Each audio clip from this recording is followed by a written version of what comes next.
నమస్తే, welcome to hash tag you. నేను మీ Rajesh. So ప్రస్తుతం దేశంలో బీజేపీ పార్టీ రాజ్యాంగ వ్యతిరేక శక్తిగా మారుతోంది. మరోవైపు జమిలీ ఎన్నికల ద్వారా ఇవాళ దేశంలో అతిపెద్ద కుట్రకు బీజేపీ తెరలేపుతోంది అంటూ కూడా సంచలన ఆరోపణలు చేశారు కాంగ్రెస్ పార్టీ సీనియర్ నాయకులు డాక్టర్ అద్దంకి దయాకర్. ఈ నేపథ్యంలో ఖచ్చితంగా రాహుల్ గాంధీకి అందరూ అండగా ఉండాలంటున్నారు. మరోవైపు ఇప్పటికే ఎన్డీఏలో భాగస్వామ్య పార్టీలుగా ఉన్నటువంటి ఆ నేతలకు చంద్రబాబు, నితీష్లకు కూడా ప్రమాదం పొంచి ఉందంటూ కూడా హెచ్చరికలు జారీ చేస్తున్నారు. మరోవైపు తెలంగాణలో కిషన్ రెడ్డికి కానీ, ఈటల కానీ కేవలం అస్తిత్వం కోసమే మాట్లాడుతున్నారు ఆరోపణ చేస్తున్నటువంటి డాక్టర్ అద్దంకి దయాకర్ ప్రస్తుతం మనతో పాటు జాయిన్ అవుతున్నారు. అసలు ఎందుకు రాజ్యాంగ వ్యతిరేక శక్తిగా బీజేపీ ఎదుగుతోంది, మరోవైపు 2029లో జమిలీ ఎన్నికల గేమ్ ప్లాన్ ఏంటో మాట్లాడదాం. మనతో పాటు జాయిన్ అవుతున్నారు కాంగ్రెస్ పార్టీ సీనియర్ నాయకులు, general secretary doctor Addanki Dayakar. నమస్తే దయాకర్ అన్న. నమస్తే రాజేష్ భాయ్. నిన్న చాలా రోజుల తర్వాత కలుస్తున్నాం. ఈ నేపథ్యంలో మీరేమో బీజేపీ పైన ఒక పెద్ద తీవ్ర స్థాయిలో సంచలన ఆరోపణలు, ఒక బాంబు పేల్చారని చెప్పుకోవాలి. ఏంటి నిజంగానే అంత రాజ్యాంగ వ్యతిరేక శక్తిగా ఇవాళ అవతరిస్తోందా బీజేపీ? ఇప్పుడు ఆర్ఎస్ఎస్ 100వ సంవత్సరం అనేది దేశానికి ఒక పెద్ద, మీరు అన్నట్టుగా బిగ్ బ్యాంగే చేయాలనే ఒక ఆలోచన ఉంది వాళ్ళది. ఎందుకంటే రాజ్యాంగాన్ని మార్చాలనే శక్తులంతా కూడా వాళ్ళతోనే ఉన్నాయి.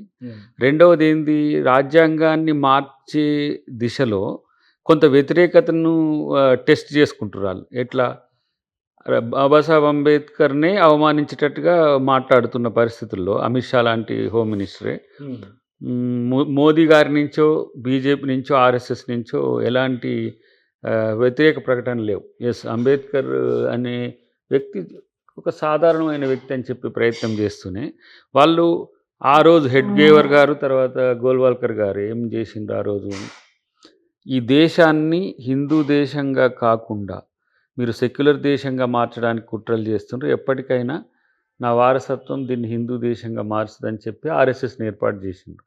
ఈ 100వ సంవత్సరంలో వాళ్ళకు బీజేపీ ఇవ్వాల్సిన గిఫ్ట్ ఏంటంటే హిందూ స్టేట్గా చేయాలని. ఇది హిందూ స్టేటే. భారత రాజ్యాంగం కూడా హిందూ పునాదుల మీదనే ఏర్పడ్డది. 70% భారత రాజ్యాంగం హిందూ.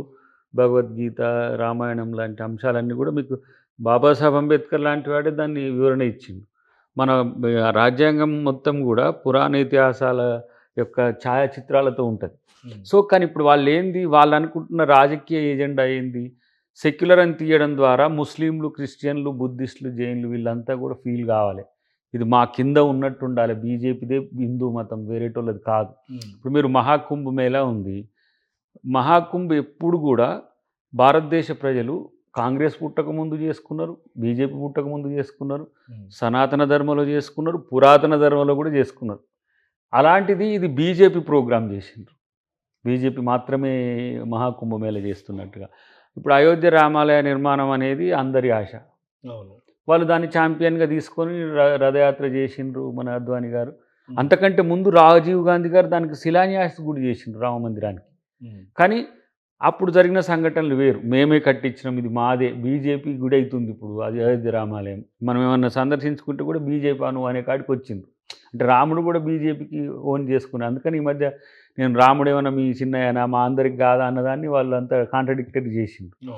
కాబట్టి ఇలాంటి పరిస్థితుల్లో వాళ్ళ రాజకీయ సమీకరణాల్లో భాగంగానే వ్యూహాత్మకంగా జమిలీ ఎలక్షన్స్ తీసుకొచ్చిండ్రు. ఇది ప్రాంతీయ పార్టీల అస్తిత్వాన్ని కొలాప్స్ చేసేది. తర్వాత తన రాజకీయ మిత్రులను తమ స్వార్థం కొరకు ఎట్లా వినియోగించుకుంటారో మీరు మహారాష్ట్రలో చూసిండ్రు. షిండే అనే ఒక మైనర్ పార్ట్నర్ను తీసుకొచ్చి ఏం చేసిండ్రు, ముఖ్యమంత్రిని చేసిండ్రు వాళ్ళ అధికారం కొరకు. అయిపోయినాక ఇప్పుడు మళ్ళీ ఫడ్నవీస్ని చేసిండ్రు. అదే దాన్ని నేను మొన్న సంక్రాంతికి నేను ఆంధ్ర పోయినప్పుడు చాలామంది మిత్రులు, అటు కృష్ణా జిల్లా కానీ, అటువైపు మన పశ్చిమ గోదావరికి సంబంధించిన ఉభయ జిల్లాలు వాళ్ళు కలిసిన పరిస్థితుల్లో ఇవి చర్చలు వచ్చినాయి. వచ్చినప్పుడు ఇరిటేషన్స్ మొదలైనవి కూటమిలో, ఆంధ్రప్రదేశ్ ఎన్డీఏ కూటమిలో. ఎందుకంటే ఇప్పుడు మీరు చూడండి, లోకేష్ గారు డిప్యూటీ సీఎం కావాలని ఒక డిమాండ్ వస్తుంది. 10 సంవత్సరాల నుంచి మేము పవన్ కళ్యాణ్ గారిని మేము సీఎంగా చూడాలని ఒక డిమాండ్ వస్తున్నాయి. ఈ 2 డిమాండ్ల వెనుక ఉన్న రాజకీయ కారణాలు ఏంటి అని అంటే ఆధిపత్య పోరు కొరకు ప్రయత్నం జరుగుతుంది. ఒకళ్ళు 21 సీట్లతో ఉండని, ఇంకొకరు మిగతా సీట్లతో ఉండని ఈ చర్చ జరుగుతుంది. ఎందుకు, బీజేపీ తన వ్యూహాన్ని పన్ని స్లోగా సనాతన ధర్మ పేరు మీద మనోని పవన్ కళ్యాణ్ని కొంచెం మూవ్ చేసింది. చేసి అరే నువ్వు నీకు ఇంత క్రేజ్ ఉంది, నువ్వు సీఎం స్థాయి కదా అని చంద్రబాబు గారిని ఇరిటేట్ చేసే చర్చ జరుగుతుంది మనం బయట నుంచి చూస్తే. కింద మీరు ఆ బరులు కూడా విడిపోయినాయి. సో ఇప్పుడు మీరు అన్నట్టుగా పవన్ కళ్యాణ్ సీఎం క్యాండిడేట్ గా ప్రొజెక్ట్ అవుతున్నారంటే వెనకాల బీజేపీ ఎత్తుగడ కనిపిస్తుంది. డెఫినెట్గా రేపు బీజేపీ అధ్యక్షుడైనా మీరేం ఆశ్చర్యపోనక్కర్లేదు. ఇది పవన్ కళ్యాణ్. ఎందుకు పవన్ కళ్యాణ్ నేపథ్యం ఏంది? మనకున్న సమాచారం అంటే నేను వ్యక్తిగతంగా ఎప్పుడు పవన్ కళ్యాణ్ ఏం కలవలేదు, కానీ గద్దరన్నతో కొంత అటాచ్మెంట్ ఉన్నది. సరే వారు కలిసిపోయినాకనే నేను పోయినా అని చెప్పిండు గద్దరన్న కూడా. జాన్ రెడ్డి గారిని వారిని కలిసినాక తర్వాత నేను కలిసిన ఆ టైంలో ఇప్పుడే పవన్ వచ్చిపోయిండు అని చెప్పి అంతకుముందు వాళ్ళ నేపథ్యం చెప్పిండు. ఏంటి చెగువేరా ఆలోచనల నుంచి వాళ్ళు స్లోగా సనాతన ధర్మం వైపు వచ్చిండు. సరే సనాతన ధర్మం మీద అందరికి ఉండే అభిప్రాయాలు వేరు, బడుగులకు ఉండే అభిప్రాయాలు వేరు. సనాతన ధర్మంలోనే సతి ఉంది అంటే భర్త చచ్చిపోగానే భార్య ఆ చితిమంటలు వేసేయాలి. ఒకవేళ చిన్నప్పుడు పెళ్లి చేస్తే అలా భర్త చనిపోయిండు అనుకోండి, అదే వైధవ్యంతో ఉండాలి, ఇంకో పెళ్లి చేసుకోవద్దు. మహిళా వివక్షత ఉంటుంది. తర్వాత దేవదాసి, ఇప్పుడు ఈ 2 గ్లాసుల అంటరానితనం, ఇవన్నీ కూడా సనాతన ధర్మంలో ఉన్నాయి. మనోడు సనాతన ధర్మ జోలికి వస్తే నేను ఊరుకోలేను అని అంటుంటే నాకు కొంచెం అప్పుడప్పుడు నవ్వు వచ్చేది. ఏంటంటే సనాతన ధర్మంలో ఏముందని. కానీ పురాతన ధర్మ, సనాతన ధర్మ ఏ ధర్మ అయినా, ఆధునిక ధర్మ హిందూ ధర్మ, ఆధునిక భారతదేశ ధర్మ రాజ్యాంగం. అంటే సనాతన ధర్మలో హిందూ ధర్మం కూడా లేదు ముందు. ఎప్పుడు 11వ శతాబ్దం తర్వాత సింధు లోయ నాగరికత పరిణామాలు ఇవన్నీ వచ్చినాయి. సరే చరిత్ర మిత్రుడు చదువుకుంటాడు, లేకపోతే నాగబాబు గారు చదివైనా పెడతారని అనుకుంటా. అది వచ్చింది ఎందుకు అని అంటే చెగువేరా నుంచి సనాతనకు వచ్చిన ఉద్దేశం ఏంటంటే బీజేపీ ఆర్ఎస్ఎస్ కంట్రోల్కి మనోడు వెళ్ళిపోయింది అనేది అర్థమవుతుంది. సో న్యాచురల్గానే వాళ్ళు చేయకుండా పవన్ కళ్యాణ్ పావుగా వాడుకుంటారు. చిరంజీవితో కూడా కొంచెం దగ్గరగా మోదీ కలవటం ఇవన్నీ కూడా జరుగుతుంది. కిషన్ రెడ్డి గారి ఇంట్లో సంక్రాంతికి చిరంజీవి గారిని పిలవడంతో పాటు ఆయన కాంగ్రెస్ పార్టీ నాయకుడు, ఇప్పటికీ డెలిగేట్గా ఉన్నాడు ఆయన, మాజీ మంత్రి. సో మోదీ గారు ప్రధానమంత్రి హోదాలో సంక్రాంతికి పిలవడం ఒక ఎత్తు, పవన్ కళ్యాణ్ గారి సోదరునిగా ఆయన ఒక రకంగా గైడ్, మెంటార్ అనుకోవచ్చు కదా చిరంజీవి గారిని. సో ఆ క్రమంలో తన తమ్ముడు ప్రమాణ స్వీకారోత్సవానికి అతిథిగా కూడా వెళ్ళే పరిస్థితి ఉంటుంది. కానీ దాన్ని స్లోగా వాళ్ళు మొన్న టీజీ వెంకటేష్ గారి ఏమంటారు మేము అట్లేం చేయలేదని చెప్పడం వెనుక కూడా ఒక వ్యూహం ఉంది. అంటే క్రమేపీ బీజేపీ వైపు గుంజుకునే ప్రయత్నం జరుగుతుంది. ఆయన ఏం తేలలేదు, ఆయన నేను మూవీసే అంటున్నాడు చిరంజీవి గారు. సరే సందర్భం వచ్చినప్పుడు స్పెక్యులేషన్స్ చాలా వస్తున్నాయి. ఉపరాష్ట్రపతి అంటారు, మంత్రి అంటుండ్రు, ఏదేదో రాజ్యసభలు ఉంటాయి వాళ్ళకి. కాబట్టి సౌత్లో బలపడే ఎత్తుగడ. ఇప్పుడు సౌత్లో అన్నమలైతోని ఒక సెన్సేషన్స్ చేయించడం, ఆ ఏ కొరడాతో కొట్టించుకోవడము. ఇప్పుడు కర్ణాటక అంటే వాళ్ళ పార్టీ అధికారంలో కూడా ఉండే, ఇప్పుడు ఓడిపోయింది. తర్వాత అక్కడ సూర్యతో ప్రకాష్ రాజ్ కాంట్రా ఇదంతా కూడా మనం చూస్తున్నాం. సురేష్ గోపి అని మా హీరో ఉండే, మనకు డబ్బింగ్ సినిమాలు చూస్తాం. ఆయన ఇప్పుడు ఒక ఎంపీ గెలిస్తే ఆయన మంత్రిని చేసిండు. సో సౌత్లో బలపడడానికి తెలంగాణ, ఆంధ్రప్రదేశ్లో టీడీపీతో కలిసి లబ్ధి పొందిండ్రు. కానీ వాళ్ళ అధికారంలోకి రావాలి. ఇప్పుడు తెలంగాణలో బీజేపీ, బీఆర్ఎస్ రహస్య ఒప్పందంతో ఉన్నారు. కానీ బీజేపీ బలపడింది తెలంగాణలో, బీఆర్ఎస్ బలహీనపడ్డది. ఎట్లా? 8 సీట్లు వచ్చిన ఎమ్మెల్యే వచ్చిన వాళ్లకు 8 ఎంపీ సీట్లు వచ్చినాయి. 39 ఎమ్మెల్యే సీట్లు వచ్చిన వాళ్ళకు 1 సీట్ రాలే ఎంపీ. సరే అది లిక్కర్ కేసు వల్ల అన్నారు, ఎక్స్ అన్నారు, వై అన్నారు, ఇదేదో అన్నారు. ఏదైతే బీఆర్ఎస్ అయితే తగ్గింది. ఇక్కడ కూడా తన రహస్య మిత్రునితో బలపడి ప్లేస్ 2కి వస్తున్నది. ఏంటి? రేపటి రోజున బీఆర్ఎస్తో కూడిన బీజేపీ ప్రతిపక్షంగా ఉంటుందా, మేము తలపడేది వాళ్ళతోనే దగ్గర కొంత స్పష్టత ఉన్నది. ఈ పరిస్థితుల్లోనే సౌత్లో రాజకీయంగా బలపడటానికి ఉన్న వాటిని అన్నిటిని కూడా బీజేపీది ఏంటంటే ఒక సామ్రాజ్యవాద దృక్పథం ఉంటుంది. బీజేపీది అంతా కూడా రాజకీయంగా తను బలపడే ఎత్తుగడే ఉంటుంది తప్పితే ఇంకొకరితో నష్టపోవాలని ఎప్పుడు ఉండదు. ఇంత ప్రయత్నాలు సౌత్లో రావాలని ప్రయత్నాలు జరుగుతుంది. ఓవైపు ఆంధ్రప్రదేశ్ కానీ తెలంగాణ కానీ ఇంత ప్రయత్నాలు చేస్తుంటే కర్ణాటకలో కానీ అది బీజేపీకి సాధ్యపడే అవకాశాలు ఉన్నాయంటే ఈ ప్రయత్నాలన్నీ కూడా నాకు తెలిసి అసలు 2029 బీజేపీకి లేదు, అసలు లేదు. ఇప్పుడు మైనర్ పార్ట్నర్. ఇప్పుడు నేను అందుకనే చంద్రబాబు గారితో పెట్టుకుంటే నష్టపోయేది కూటమి, ఎన్డీఏ కూటమి ప్రభుత్వం ఏడా జాతీయ స్థాయిలో. నితీష్ కుమార్ గారు, చంద్రబాబు గారు తలుసుకుంటే అయిపోయి మోడీ పని. కానీ ఎక్కడ గోకుతున్నారు వాళ్ళు? మళ్ళీ వాళ్ళనే తలాపునే గోకుతున్నారు. వీళ్ళు చంద్రబాబే మేజర్ పార్ట్నర్గా ఉన్నాడు ఇప్పుడు. తన పార్టీ కానీ ఇతర పార్టీకి సంబంధించిన వాళ్ళు నితీష్ కుమార్ గారు మా వైపు ఉన్న వాళ్ళని తీసుకున్నారు. ఏది ఇండియా కూటమి ఏర్పాటులోనే ఉన్నాడు. ఆయన నేను పీఎం క్యాండిడేట్ కావాలన్నాడు. అంటే పార్టీ కూటమి అధికారంలోకి వస్తే ఎవరు ఏదన్నా తర్వాత ఆలోచిద్దాం. ఎవరు రాహుల్ గాంధీ గారు లేరు, ఎవరు లేరు. మాయావతి గారిని ఒక తీరుగా కేసుల వల్ల, తర్వాత మన అక్క ఎవరు మన వెస్ట్ బెంగాల్ మమతా బెనర్జీ ఆమెను ఒక తీరుగా, కేజ్రీవాల్ని లిక్కర్ కేసు ద్వారా లొంగ తీసుకున్నారు. హర్యానాలో పొత్తు లేకుండా చేసిండ్రు, ఢిల్లీలో కలిసి చేయకుండా చేసిండ్రు. అంటే వీళ్ళ బెదిరింపులు అంతా కూడా ఏంటంటే కాంగ్రెస్తో అలయన్స్ ఎవరుంటే వాళ్ళను పక్కన పెట్టడం అనేది వాళ్ళ లెక్కగా సో ఉంది. ఇండియా కూటమి విచ్చినానికి కూడా బీజేపీ కారణం. అంతే కదా, ఇప్పుడు ఉన్న వాళ్ళని కూడా ఉండనిస్తలేరు కదా. ఇప్పుడు ఉండే కొన్ని పార్టీలను కూడా మీరు తొందరగా బయటికి కానీ మీరేమో బీజేపీ కారణం అంటున్నారు, కానీ వాళ్ళేమో రాహుల్ గాంధీ నాయకత్వాన్ని క్వశ్చన్ చేసే పరిస్థితి. రాహుల్ గాంధీ నాయకత్వమే కారణం అయితే 55 సీట్లు ఉన్నాయి, 35కి రావాలి. 100కి ఎట్లా వస్తాయి? 100కి రావు కదా. అసలు ఇప్పుడు ఆయన అపోజిషన్ లీడర్గా ఉన్నాడు, చాలా పవర్ఫుల్గా ఉన్నాడు. He is the protector of the Indian constitution today. November 26 నుంచి జనవరి 26 వరకు ఆయన రాజ్యాంగ పరిరక్షణ యాత్రలు చేస్తున్నాడు. నిన్న బెల్గాంలో కూడా అయింది. సంవిధాన్ బచావ్ కార్యక్రమాలు న్యూట్రల్ బహుజన సంఘాలు చేస్తున్న వాటికి పోతున్నాడు, డెమోక్రటిక్ సంఘాలు చేస్తున్న వాటికి పోతున్నాడు. జనవరి 26 పెద్ద ప్రోగ్రాం ఢిల్లీలో ఉంది. అన్ని పక్షాలు కలిసి వస్తున్నాయి. వీళ్ళు ఎప్పుడైతే మేము రాజ్యాంగ పరిరక్షణ కోసం యాత్రలు చేస్తున్నామో రాజ్యాంగ వ్యతిరేకి రాహుల్ గాంధీ అని మొదలు పెడతారు.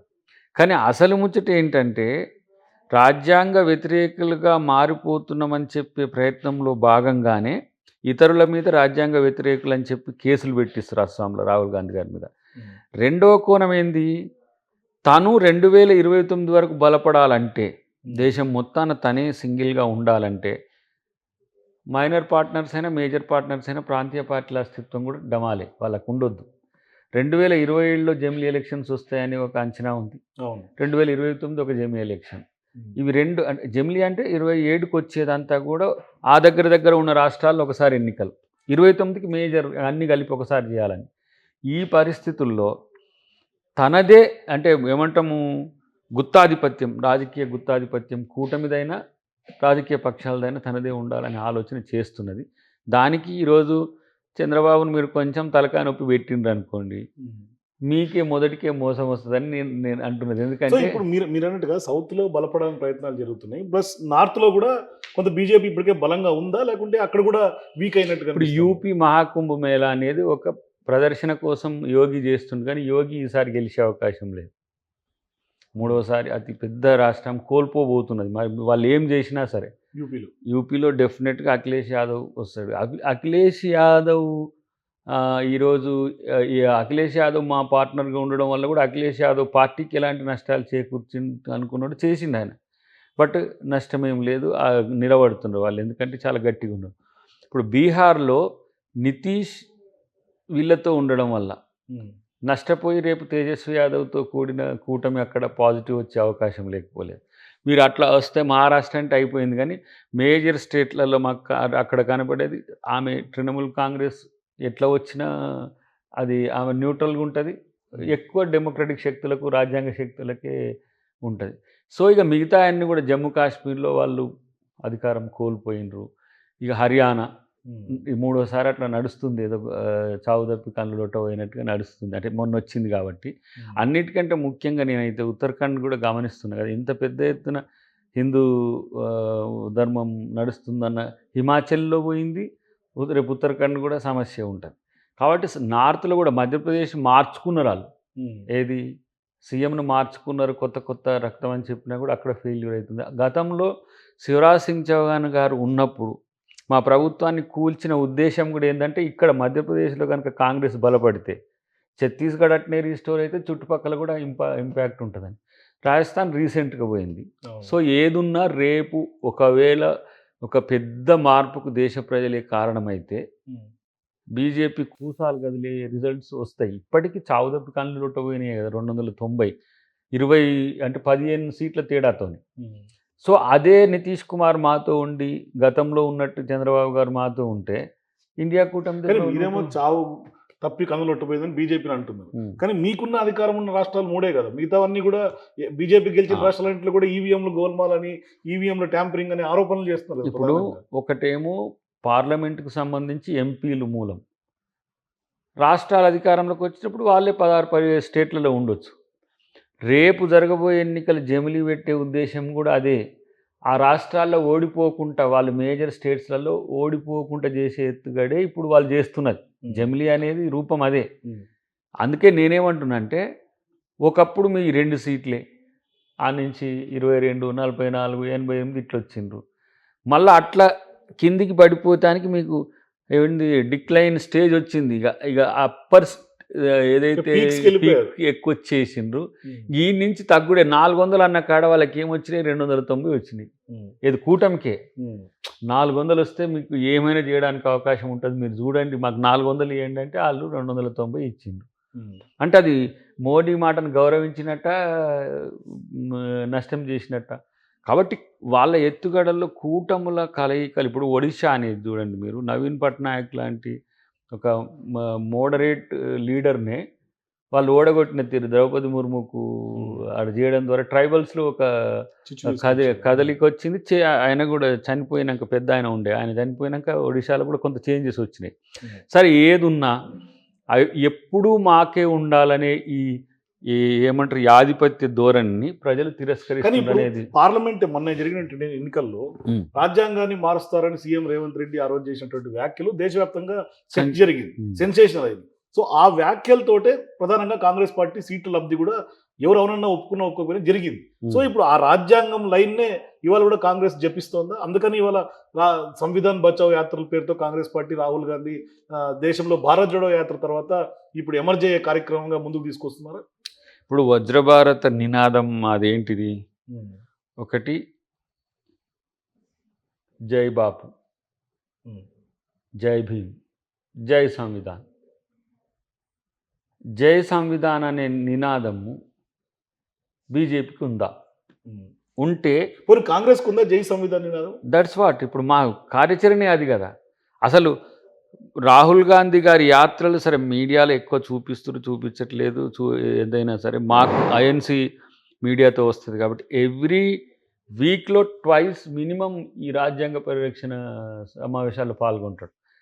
ఎందుకు పరిరక్షణ అనే చర్చ వచ్చింది అని అంటే, వాళ్ళు గోవాలో 2015-16 ఆ సందర్భంలో నాకు కరెక్ట్ ఇయర్ గుర్తులేదు. ఇది విదేశీ ఆత్మతో ఉంది భారత రాజ్యాంగం. దీన్ని స్వదేశీ ఆత్మతో ఉండాలంటే రాజ్యాంగాన్ని పునర్నిర్మించాలి, ఉన్న రాజ్యాంగాన్ని మార్చాలి. రెండవది బ్రిటిష్ ఆత్మ అని ఎందుకంటారంటే అప్పుడు బ్రిటిష్ వాళ్ళు ఇచ్చిపోయినప్పుడు ఉన్నదని. కానీ వాళ్ళకి అది కాదు. అంబేద్కర్ రాజ్యాంగం రాయడాన్ని వాళ్ళు నచ్చలే. అంబేద్కర్ ఏం చేసిండు? మనువాదాన్ని పూర్తిగా తగలబెట్టిండు. ప్రజాస్వామ్య విధానాలన్నిటి కూడా పొందుపరిచిండు. ఏదైతే భగవద్గీతలు ఉన్నదో, రామాయణంలో ఉన్నదో, పురాణ ఇతిహాసాల్లో ఏవైతే వాల్యుబుల్ హ్యుమానిటీ ఉన్నదో దాన్ని అంతా తీసుకున్నాడు. దానికి ఈ మనువాదాన్ని విరిచగొట్టడం అనేది వాళ్ళకి నచ్చలే. ఈ మనువే వాళ్ళకు మూలం. ఈ మనువు ఎవరయ్యా అంటే ఈ వివక్ష చాతుర్వర్ణ వ్యవస్థ తెచ్చినోడు, మనుషులు అందరూ ఒకటి కాదన్నోళ్ళు, ఆడోళ్ళు మగోళ్ళు సమానం కాదన్నోళ్ళు అంతా మనువు. ఈ మనువాదానికి మనవాదానికి మధ్యన పంచాయతీలో వాళ్ళు ఈ మధ్యన ఆధునిక రాజ్యాంగం మనువాదమే అని చెప్పి మీటింగ్లు పెట్టే ప్రయత్నం కూడా చేసింది. వాళ్ళ పట్ల ఎక్కడ కూడా వీళ్ళ వ్యతిరేకత లేదు. తర్వాత గాంధీని చంపిన గాడ్సేకు గుడి కట్టాలన్నారు. ఇప్పుడు కొత్తగా ఏం తెచ్చిండ్రు? జవహర్లాల్ నెహ్రూనే గాంధీ సావుకు కారణము అని అంటారు. ఎందుకు?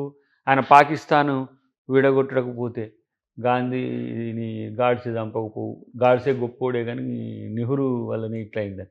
అంటే వాళ్ళ ఏమంటారు గోబెల్ ప్రచారం ఎక్కడికి పోయిందనంటే వాస్తవమేదో అబద్ధమేదో తెలియని స్థాయికి వెళ్ళిపోయింది. వాళ్ళు చెప్పేదే వాస్తవం అనే స్థితికి పోయిన పరిస్థితి ఉంది. కాబట్టి అలా పెరుగుట విరుగుట కొరకే అన్నట్టు అతి కూడా. కానీ మీరంటున్నారు జై సంవిధాన్, కానీ జై సంవిధాన్ నినాదం ఇవాళ కాంగ్రెస్ పార్టీకి వర్కౌట్ అవుతుంది. ఎందుకంటే మీరు అధికారంలో ఉన్నటువంటి రాష్ట్రాల్లో చూసుకుంటే తెలంగాణ ఫర్ ఎగ్జాంపుల్ మనం తెలంగాణలో ఉన్నాం కాబట్టి ఇక్కడ ఎమ్మెల్యేలని చేర్చుకొని దానికి రాజ్యాంగ విరుద్ధంగా మీరు అడుగులు వేయలేదా మొదట? ఎస్. ఇప్పుడు అదే కేటీఆర్ అదే ట్వీట్లు చేశాడు చాలాసార్లు. మీరు రాజ్యాంగం పట్టుకొని ఏదైతే రాహుల్ గాంధీ మాట్లాడుతున్నాడో ఇప్పుడు అక్కడ మీరు దానికి సమాధానం చెప్పండి గతంలో టీఆర్ఎస్ చాలాసార్లు డిమాండ్ చేసింది కదా. ఇప్పుడు అదే తెలంగాణలో కాదు దేశం మొత్తంలో డిబేటబుల్ అంశమైంది. ఇప్పుడు అదే రాజ్యాంగం గురించి మాట్లాడే కేటీఆర్ వల్లయ్య కేసీఆర్ ఎందుకు టీడీఎల్పీని మొత్తం మర్జీ చేసుకున్నారో చెప్పండి. కాంగ్రెస్ సిఎల్పీని ఎందుకు మర్జీ చేసుకున్నారో చెప్పమనండి. ప్రతిపక్ష హోదా లేకుండా కాంగ్రెస్ ఒక ఐడెంటిటీ లేకుండా ఆ రోజున ఎంఐఎం 7 సీట్లతో ఉంటే ఎంఐఎంకు విపక్ష హోదా ఇచ్చిన పరిస్థితి ఉన్నది కదా.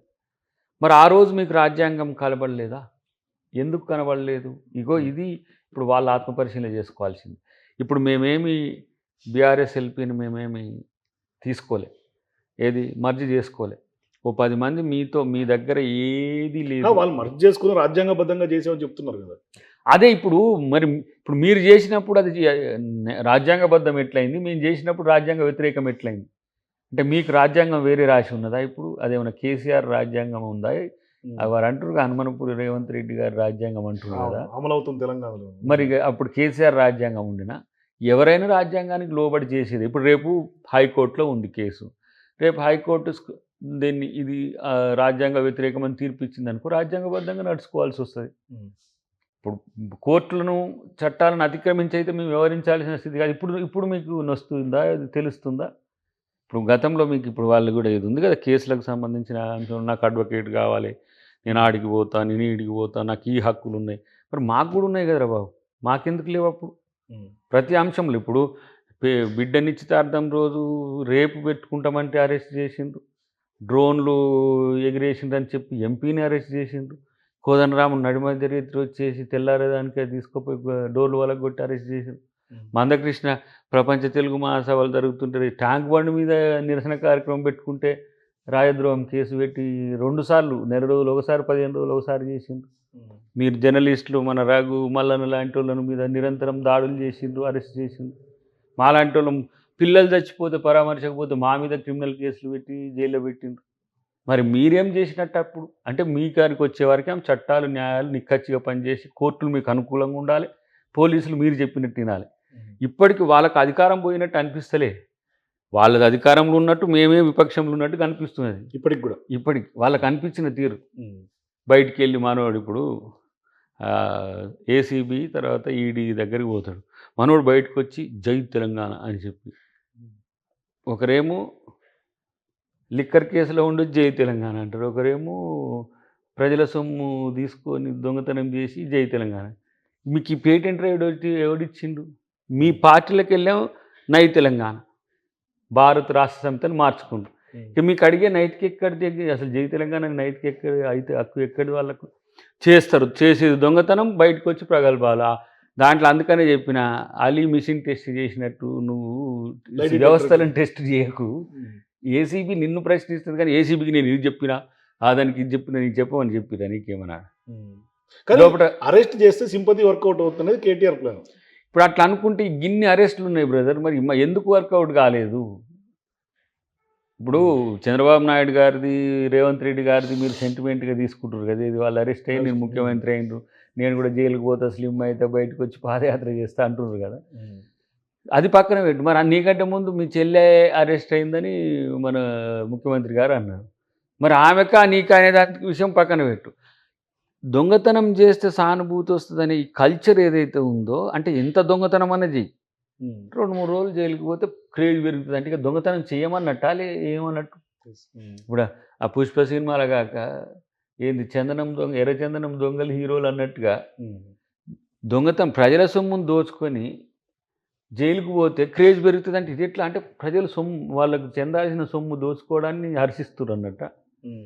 కాబట్టి ఇవన్నీ కూడా ఒక చీప్ టాక్టిక్స్. అందుకనే డెఫినెట్గా మా ఉద్దేశం ఏంటంటే, ఒకటి ప్రభుత్వంలో ఉన్న ఇక్కడ మేము రాజ్యాంగబద్ధంగా వ్యవహరించడం అనేది మేము చేయాల్సిన విధి. మేము తప్పు చేస్తే దానికి న్యాయస్థానాలు ఉన్నాయి. ఏ స్థాయి, ఇప్పుడు లగచెర్ల ఉన్నది, లగచెర్ల ఇష్యూలో ప్రజలు వ్యతిరేకించిండ్రు, రైతుల మధ్యకు రౌడీలు తీసుకొచ్చి ఆడ గొడవలు చేసిరు. అయినా ఇట్లాంటి సంఘటనలు జరిగితే ప్రభుత్వానికి తలవంపు అనుకున్నాం, దాన్ని విత్డ్రా చేసుకున్నాం. అట్లనే ప్రజలు కోరుకుని, ఇప్పుడు ప్రజలు మాకు ప్రతిపక్షంగా కనబడుతున్నారు, వీళ్ళు కనబడట్లేదు. కాబట్టి ఇక్కడ మేమనిచ్చేది ఏంటంటే, బీఆర్ఎస్ కూడా బీజేపీతో పోటీపడి నేను నువ్వా మేమిద్దరం 2వ ప్లేస్కి ఏందని వాళ్ళు కొట్లాడుతున్నారు.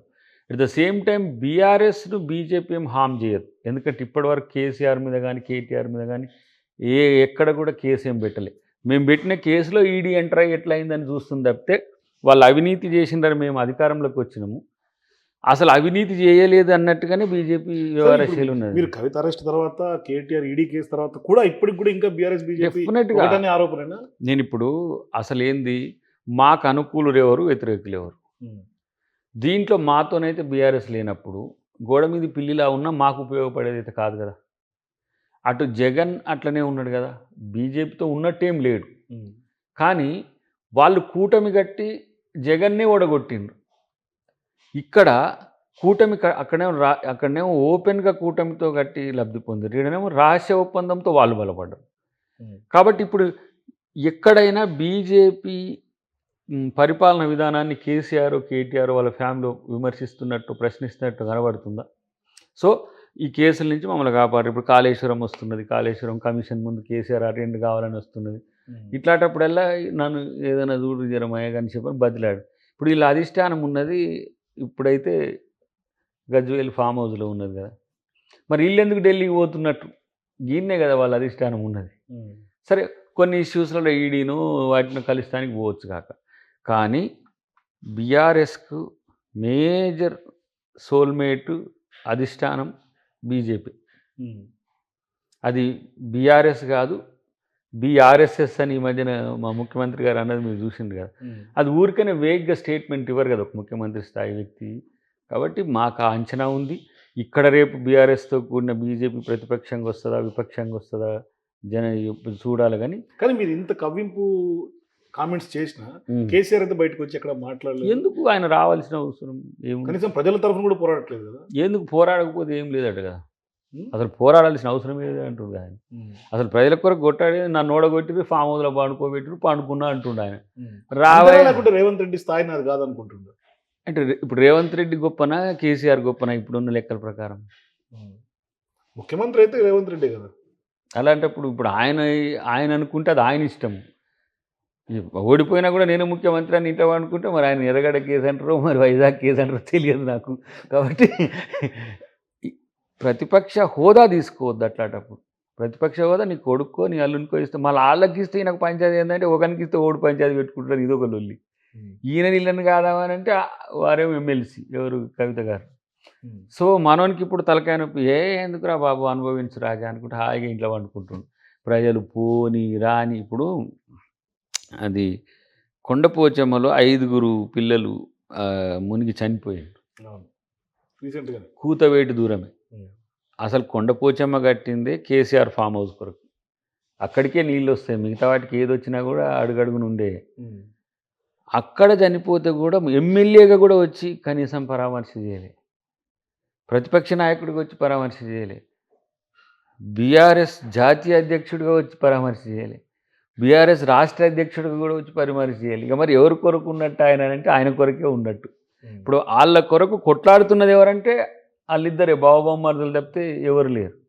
జనం కూడా ఇప్పుడు జనానికి కూడా ఏంటిది, అది నెలకు అంటున్నా, నియోజకవర్గానికి 1 కోటి రూపాయలు కేటీఆర్ని అరెస్ట్ చేస్తే మీరు ఏమైనా చేయండి, బస్సులు గాలబెట్టి గతంలో ఉద్యమంలో వచ్చిన ఊపు తీసుకురారని పంపించిందట. ఇక ఈ స్థాయికి దిగజారి ఉండే వాళ్ళు అంటే ప్రజలు కూడా వాళ్ళ దగ్గరికి వచ్చే పరిస్థితులు లేరు.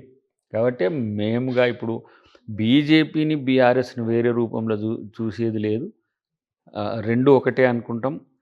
ఇక్కడ బీజేపీతో కూడిన అలయన్స్ కూడా బీజేపీతో నష్టం ఉంది. దాంట్లో బీఆర్ఎస్ స్థానిక సంస్థలు జిహెచ్ఎంసీ రెండు కూడా చాలా కీలకమైనటువంటి ఎన్నికలు కాంగ్రెస్ పార్టీకి, అధికార పార్టీ కాబట్టి ప్రతిష్టాత్మకమైనటువంటి ఎన్నికలు. సో ఎట్లా ఉండబోతుంది గ్రౌండ్? డెఫినెట్గా పాజిటివ్గా ఉంటుంది, డెఫినెట్గా పాజిటివ్. వీళ్ళేదో ప్రచారం ఇప్పుడు ఇదంతా డ్రామా చేసేదంతా కూడా ఎందుకంటే కేవలం మేము ఉన్నామని ఉనికి చాటుకోవడానికి. ఇప్పుడు బీజేపీ మిత్రులుగా కిషన్ రెడ్డి గారు మాట్లాడిన వారు ప్రస్తుత అధ్యక్షులు, వారు ఈటెల గారు కావాల్సి అనుకుంటున్నవారు, ఇంకా అరవింద్ గారు, తర్వాత మన రఘునందన్ గారు, వీళ్ళంతా పోటీలో ఉన్నారు. వాళ్ళు ఏదో మా అక్కడ కూడా పోటీ బాగానే ఉంది, స్థాయి పెంచిండు. అదే ఇప్పుడు నువ్వు మెతకగుంటే ఎట్లా అంటే నిన్న చెంపదెబ్బ ఓటు వేసినట్టుంది, నేను కూడా గట్టిగానే ఉన్నాను అంటే ఈ అధికారం కొరకు వాళ్ళ మధ్యన వర్గపోరు మాత్రం తారాస్థాయికి చేరుకున్నది, అది బయటికి కనబడట్లే. ఒకవైపు మాకు ప్రభుత్వంలో పెద్దలందరూ కలిసి ఒక స్ట్రీమ్ లైన్లో పనిచేసుకుంటూ పోతున్నారు. గతంలో వీళ్ళు ఊరికే ప్రచారం చేస్తే కాంగ్రెస్లో కలిసేది ఎప్పుడు ఏ నాయకునికి ఏ నాయకుడు. ఇప్పుడు బీజేపీలో ఒక నాయకుడి ముఖం చూసుకునే పరిస్థితి లేదు. అట్లా ఉంది కాబట్టి కానీ మీరు కూడా వర్గపోరు ఉంది కాబట్టి ఫర్దర్‌గా ఇబ్బందులు వస్తాయనే క్యాబినెట్ విస్తరణ చేయట్లేదా? 6 బెర్తులు ఖాళీగా ఉన్నా కూడా సంవత్సరం దాటిపోయింది. ఇప్పటిదాకా క్యాబినెట్ విస్తరణ జరగలేదు కదా! నాకు తెలిసి ఇక తొందరలో అవుతుందేమో. అంతేనా? త్వరలో అంటే ఇక మీకు 2 నెలల మీ ప్యానెల్‌లో ఉంటది. నాకు తెలిసి అయితే ఉండే అవకాశాలు కూడా ఎక్కువ. అది అంటే డిస్క్రిషన్ ముఖ్యమంత్రి గారు తర్వాత ఏఐసీసీ పర్మిషన్‌తో చేస్తారు కాబట్టి అది అందరికీ తెలిసే అవకాశం ఉండదు. తర్వాత మీరేస్తుండ్రు కదా! ఈ పేర్లన్నీ ఇగ అవన్నీ గూడా ఊహాజనితము, స్పెక్యులేషన్సే ఉంటాయి. అప్పుడు అనుకున్నప్పుడు కదా పేపర్ ఓపెన్ అయ్యేది. ఆ సందర్భంగా ఉన్న పరిస్థితులు ఇవన్నిటి బట్టి ఉంటది. బట్ అట్లని చెప్పి అందరికీ రాలేవు అని కూడా మనం చెప్పలేము గానీ, డెఫినెట్‌గా ఇప్పుడు ఎక్స్‌పాన్షన్ కూడా నీడెడ్ అనేటట్టుగానే చర్చ ఉంది. ఎందుకంటే ఓవర్ ల్యాప్డ్ ప్రోగ్రామ్స్ అయితున్నాయి. ఓవర్ బర్డెన్ ప్రోగ్రామ్స్ అయితున్నాయి. ఒక్కొక్క మంత్రి గారి దగ్గర 2, 3 శాఖలు ఉండడం, టైం స్పెండ్ ఇప్పుడు ఉత్తమ్ గారు ఇటు చూడండి అటు రేషన్ కార్డ్స్ చూడాలి, అటు ఇరిగేషన్‌కి సంబంధించిన కాళేశ్వరం చూడాల్సొస్తది. అట్లనే ప్రతి వాళ్ళకి మేజర్ శాఖలున్నాయి. ముఖ్యమంత్రి గారికి కూడా 2, 3 శాఖలు ఉండడం, పని ఒత్తిడి పెరిగింది. సో, ఇంక మనం ఎక్స్‌పాన్షన్‌కి బెటర్ అనే సో, ఆలోచనతో మీరేమో తుంగతుర్తిని వదలలేదని గత కొంతకాలంగా చెప్తూనే ఉన్నారు. కానీ ఇప్పుడు కూడా తుంగతుర్తిని ఉన్నటువంటి ఎమ్మెల్యేగా ఉన్నటువంటి మందుల శామ్యూల్‌కి ఏమన్నా చెక్ పెట్టినట్టుగానే, ఎందుకంటే తాజాగా కోమటిరెడ్డి రాజగోపాల్ రెడ్డిని మీరు భారీగా క్యాడర్‌ని తీసుకెళ్ళి కలవటం ఇవన్నీ చూస్తుంటే తుంగతుర్తి రాజకీయాలు ఎట్లా అర్థం చేసుకోవాలి? తుంగతుర్తి విషయంలో సామ్యూల్ గారిదే అల్టిమేట్‌గా ఉంటది. ఇప్పుడు నాది దాంట్లో విజిటింగ్ ప్రొఫెసర్ లెక్కనే. నేను ఎప్పుడు ఏమైనా కార్యాలుంటే పోవడం, ఏదైనా మనకు ఆత్మీయులుంటే వాళ్ళ ఇంట్లో కార్యాలయితే ఇంకే తప్పితే సామ్యూల్ గారిదే అల్టిమేట్‌గా ఉంటది. మొన్న రాజగోపాల్ రెడ్డి గారిని కలవడానికి వాళ్ళొచ్చేటప్పుడు నన్ను కలుస్తా అన్నారు. ఇక మనకి ఈడ ఇంత ప్లేస్ లేదు. వాళ్ళు ఒక 100, 150 మందొచ్చిండ్రు. నేనే అక్కడికొస్తా అని పోయినా. అట్లా. అట్నే దామోదర్ రెడ్డి గారిని కలిసిండ్రు. అంతే తప్పితే నాది ఆ విషయంలో సామ్యూయల్ గారికి ఎట్లా సహకరించాలనేదే నా ఆలోచన ఉంటది. తర్వాత వాళ్ళకి పనులకు సంబంధించిన అంశంలో నా దగ్గరికొస్తే చేయగలిగితే నేను కూడా చేసి పెడతా. ఎవరు చేస్తుంది వారు చేసినా, నేను చేసినా ఒకటే. రెండవది పార్టీ నిర్ణయాధికారాల్లో ఎమ్మెల్యేదే ఫైనల్ ఉంటది. రెండవది ఓడిపోయిన ఇన్ఛార్జ్‌లది ఉంటది ఎక్కడనైనా సరే. ఏది పార్టీకి సంబంధించిన అంశాలు ఏవైనా. కాబట్టి తుంగతుర్తి విషయంలో నేను ఎప్పటికీ తుంగతుర్తి బిడ్డనే. ఆ సేవ ఇప్పుడు రేపు జనరల్ అయినా కూడా నేను తుంగతుర్తి సేవలో ఉండాల్సింది. ఎందుకంటే నేను పుట్టి పెరిగింది తుంగతుర్తి కాబట్టి అది జీవితకాలం వదిలేది కాదు అది. అంటే అమ్మకు, కొడుకుకి ఎట్లాంటి బంధం ఉంటదో అట్లా ఉంటది. ఎప్పుడు కూడా తుంగతుర్తిని నేను నేటివ్‌గా చూస్తా తప్పితే పోటీగా చూడ ఎవరికీ. చాలామంది పని చేస్తుంటారు. చాలామంది వాళ్ళదైన పద్ధతిలో చేస్తారు. కానీ అఫీషియల్ ఆథెంటిసిటీ ఎమ్మెల్యేదే. లేదంటే ఇప్పుడు అద్దంకి కేవలం పదవి కోసం ఏమన్నా కొంత యాక్టివ్ అయ్యారనుకోవాలా? అసలు పదవి అనే విషయంలో అది డిస్క్రిషన్ ముఖ్యమంత్రి గారి క్యాబినెట్‌కి వదిలేసిన నేను. వారే కేర్ టేకర్‌గా ఉంటారు. ఎప్పుడు ఏది చేయాలనే విషయంలో నేను ముఖ్యమంత్రి గారికి అదే చెప్పిన, మా ఎవరైతే క్యాబినెట్ మంత్రులు, మా జిల్లాకు సంబంధించిన నాయకులకు కూడా మీకు నా పదవికి సంబంధించి మీరు నిర్ణయం తీసుకోండి అని చెప్పిన. దీన్ని చాలామంది ఏమనుకుంటారంటే దయాకరణ సీరియస్‌గా ఒత్తిడి తీసుకురాడు, ఆ పదవి కావాలని అడిగాడు. అంటే పదవి ఇప్పుడు నేను అడిగే పరిస్థితి కాదు. వాళ్ళు ఇచ్చే స్థితిలో ఉన్నారు. కాబట్టి ఎప్పుడు ఇస్తారనే దాని విషయంలో వాళ్ళకి కూడా ఒక స్పష్టత ఉండి ఉంటది. కాబట్టి వస్తుండొచ్చు, అతి త్వరలో రావచ్చు. రాకపోతే ఆగుతున్నానా ఏమన్నా? గతంలో ఎంత యాక్టివిజం ఉన్నానో అట్లనే ఉంటున్నా. రేపు వచ్చినా రాకున్నా అనను గానీ, వస్తే నాకు గౌరవం పెరుగుతది. తర్వాత నా గొంతుకు గౌరవం పెరగడంతో పాటు చాలామందితో సమస్యలొస్తున్నాయి నాకు. ఇప్పుడు పిల్లలు ఊరికే నీదేం చేయలేదు, నీది చేయలేదు రావడము. కొంతమంది బెదిరిస్తున్నారు. ఇప్పుడు ఇంతకుముందు ఆ టవర్లు ఎక్కుడు అన్నట్టు ఇట్లా కొంత బెదిరిస్తే వాళ్ళని పిలిచి నేను చేస్తున్నా. అది కూడా ఇబ్బందికరమే. ఎట్లా అంటే ఈ ఓవర్ సెంటిమెంటల్ ఉంటారు కొంతమంది. 1 ఇయర్ అయినా కూడా ఎవరెవరికి వస్తున్నాయన్నా మీకు రావట్లేదంటే మంచిది వస్తుందని చెప్తే ఎన్ని రోజులు ఇట్లా నువ్వు చెప్తూనే ఉంటావు. ఇక కొంతమంది ఏమో ఇక మనం పడిబడనోళ్ళు ఏం చేస్తారంటే దయాకర్కి చేయాల్సింది చేసిర్రు కాబట్టి కూల్గా ఉన్నాడు. అంటే ఆర్థికంగా ఏదో చేసిండ్రు ఇట్లా. సో, దయాకర్‌ను అట్లా అంచనా వేసేటోళ్ళు, ఇట్లా అంచనా వేసేటోళ్ళు ఒకటే. దయాకర్ పార్టీ కొరకు ఉన్నాడని మీకు చెప్పిన. హ్యాష్ ట్యాగ్ చెప్పిన. పదవి కోసం మాత్రమే లేడు. పదవితో ఉంటాడు, పదవి లేకున్నా ఉంటాడు, పదవి కోసం మాత్రమే ఉండడు. డెఫినెట్‌గా కాంగ్రెస్ కార్యకర్త ఇప్పుడు ఒకప్పుడు మనం జేఏసీలో ఒక పెద్ద నాయకునిగా వెలిగినట్టు అన్ని సందర్భాల్లో ఉండదు. కార్యకర్తగానైనా కూడా నాకు ఆ గౌరవం సమాజంలో ఉంది. నువ్వు ఎక్కడికన్నా పో, నువ్వు తెలంగాణ, నేను ఆంధ్రప్రదేశ్ పోయినా కూడా నాకు ఆ తేడా కనపడట్లేదు. మొన్న కనకదుర్గ దర్శనానికి పోయినా కదా, అందరూ ఒకటే, ఆ ప్రేమ ఉన్నది. కాబట్టి ప్రేమ అనే దానికంటే కూడా నేనంట ప్రజల కోసం కష్టపడితే ఆ గౌరవం ఉంటుంది, అది ఉన్నది. కాబట్టి రేపు పార్టీ నాకు పదవి ఇవ్వడం అనేది ఏమంటారు సహజమైన అంశం. తర్వాత దానికి సంబంధించిన అంశంలో నేనేం కొత్తగా యాక్టివ్గా అనక్కర్లేదు, నేను ఎప్పుడు ఇన్యాక్టివ్గా కూడా లేను. ఇప్పుడు ఆ మధ్య కాలంలో ఇప్పుడు మా పిల్లల స్కూల్స్కు అటు ఇటు ఢిల్లీలో నుంచి అటు ఉత్తరాఖండ్, ఇటు ఇటు పంజాబ్, ఇటు తిరిగి కొంత వీళ్ళని సెటిల్ చేయాలి పిల్లలు. ఆ టైంలో ఉన్నప్పుడు ఎక్కువ లేను, కానీ ఎప్పుడు కూడా లైవ్లలో ఉంటూనే ఉంటుంది, ఎప్పుడు అది చేస్తుండే. కాకపోతే పదవి గురించి ఎప్పుడు వేస్తుంటారు కదా, ఇప్పుడు ఇది రాబోతుంది, ఇప్పుడు అట్లా అటీ లేవు. ఇంతకుముందు అనవసరమైన స్పెక్యులేషన్స్ లేవు. మంత్రి కదా దయాకర్, ఎమ్మెల్యే కదా దయాకర్, ఎంపీ కదా దయాకర్, అన్నీ ఇట్లా వచ్చేసాయి. ఇప్పుడు అవి తగ్గడం వల్ల ఏంటంటే సహజ చర్చలు పక్కన, సహజంగా జరిగే చర్చలు మాత్రమే తెర మీద ఉన్నాయి.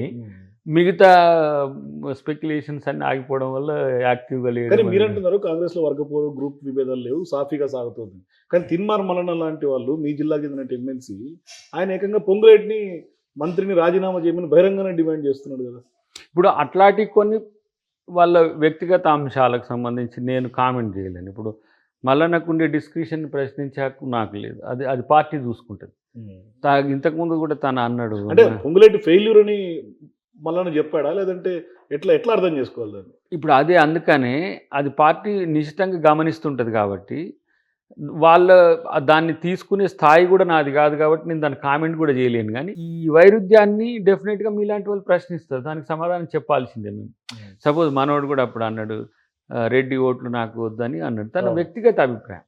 దాన్ని పార్టీ వద్దు అని అన్నది కాదు, బట్ అది పార్టీకి మల్లన్న గారికి సంబంధించిన అంశంలో ఉంటుంది. కాబట్టి వ్యక్తులు దీని వెనకాల ఏమన్నా ఒక రాజకీయ ఎత్తుగడ, గేమ్ ప్లాన్ ఏమన్నా పిసిసి అధ్యక్షులు కానీ లేకుంటే సీఎం రేవంత్ రెడ్డి కానీ అట్లా ఏమన్నా ఉందా? ఆ చర్చ కూడా ఉంది బయట. తీన్మార్ మల్లన్నని కొంతమంది బయట తెర ముందు ఆడిస్తున్నారు అనే ఒక ప్రచారం కూడా ఉంది. నాకు తెలిసి పార్టీ సింగిల్ లైన్డ్గా ఉన్నది ఇప్పుడు. అంటే సింగిల్ లైన్డ్ అంటే ఏంది, పిసిసి అధ్యక్షుడు ముఖ్యమంత్రి గారితో మిగతా పార్టీ పెద్దలంతా కూడా ఒక సింక్రనైజ్డ్ మేనర్లో ఉన్నారు. అలాంటప్పుడు మల్లన్న అంశాన్ని నెగిటివ్గా తీసుకొని ఉంటే షోకాజులు వచ్చే అవకాశం ఉంది. కానీ పని కట్టుకొని ఒకళ్ళు ఏం మాట్లాడిపోయాల్సిన అవసరం లేదు. కొంత వ్యక్తి స్వేచ్ఛ ఉంటుంది పార్టీలో వ్యక్తిగతంగా. ఇప్పుడు కొన్ని సందర్భాల్లో చరిత్ర నుంచి కూడా కాంగ్రెస్లో ఇండిపెండెంట్ స్టేట్మెంట్స్ ఉంటాయి. కాబట్టి వాటిని పార్టీ ఎట్లా చూస్తుందని కోణం ఒకటైతే, పార్టీకి నష్టం చేసే విధంగా ఉంటే డెఫినెట్గా దాని మీద అడుగుతారు, పిలుస్తారు, మాట్లాడతారు కదా. ఇప్పుడు అలాంటి ఏం పెద్ద ఇబ్బందులు లేవనేది నా యొక్క అభిప్రాయం. ఏదేమైనా కూడా ఇప్పుడు పార్టీ అంతర్గత అంశాలు, ప్రభుత్వ అంశాల కంటే కూడా ప్రజలు మాకు ప్రతిపక్షంగా కాకుండా చూసుకునే బాధ్యత చూసుకోవాలి. ఎందుకంటే ప్రజలు అడిగేదానికి సమాధానం చెప్పాలి. ప్రతిపక్షాలు ఫెయిల్ అవుతున్నాయి అంటే వాళ్ళ కేసుల అంశాలు లేకపోతే వాళ్ళ రాజకీయ అంశాలు తెర మీదకి తెస్తున్నాయి తప్పితే నిజమైన ప్రజా అంశాలు తెర మీదకి తేవడంలో ప్రతిపక్షాలు ఫెయిల్ అవుతున్నాయి. ప్రతిపక్ష నాయకుడే లేడు. ఈ రాష్ట్రానికి ప్రతిపక్ష నాయకుడు లేకపోవడం అనేది ఒక దురదృష్టకరమైన సందర్భం. డెఫినెట్గా ప్రతిపక్ష నాయకుడు లేకపోయినా ప్రజలు అడిగే వాటిని ప్రతిపక్షంగా భావించి ప్రభుత్వం తన కార్యాచరణ ముందుకు తీసుకుపోతుంది. థ్యాంక్ యూ అద్దంకి దయాకర్ గారు. సో ఇది అద్దంకి దయాకర్ గారితో exclusive interview. For more videos please watch #.